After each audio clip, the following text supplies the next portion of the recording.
qui est sûr, c'est que cette affaire, elle deviendra explosive si et seulement si les noms des 16 joueurs actuels ou membres passés du top 50 sont dévoilés.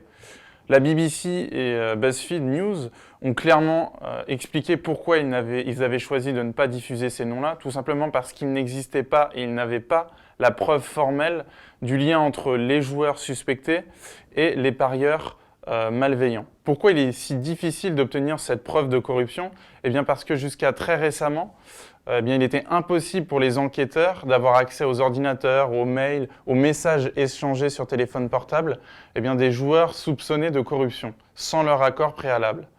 Or, depuis 2008 et la création du Tennis Integrity Unit, ce dernier, le TIU, il a la possibilité de demander, de réclamer l'accès aux ordinateurs. Donc aujourd'hui, le TIU il a clairement la possibilité d'agir.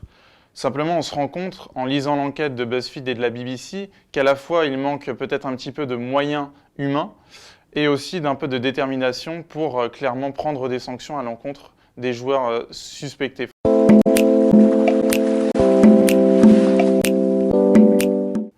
faut savoir qu'en 2015, le top 10 a amassé près de la moitié des gains du top 100 dans son ensemble.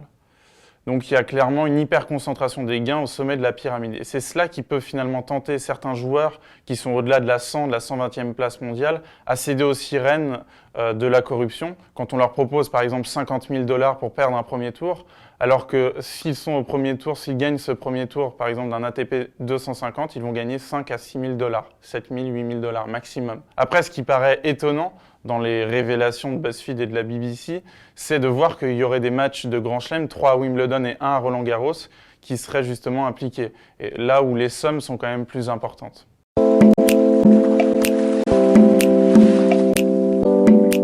Oui, le tennis, c'est un des sports les plus exposés à ce type de dérives, aux dérives liées à la corruption, liées aux paris en ligne.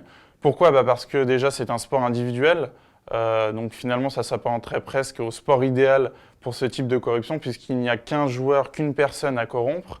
Et puis aussi parce que dans le tennis, il y a ce qu'on appelle les paris en direct. C'est ce qui va permettre aux parieurs de non pas seulement parier sur le vainqueur d'un match, mais sur le vainqueur d'un set, le deuxième set par exemple, le vainqueur d'un point ou le vainqueur d'un jeu. Et finalement, c'est cette démultiplication des possibilités de paris qui entraîne une démultiplication de facto des possibilités de corruption à la fois de la part des parieurs mal intentionnés et des joueurs corrompus.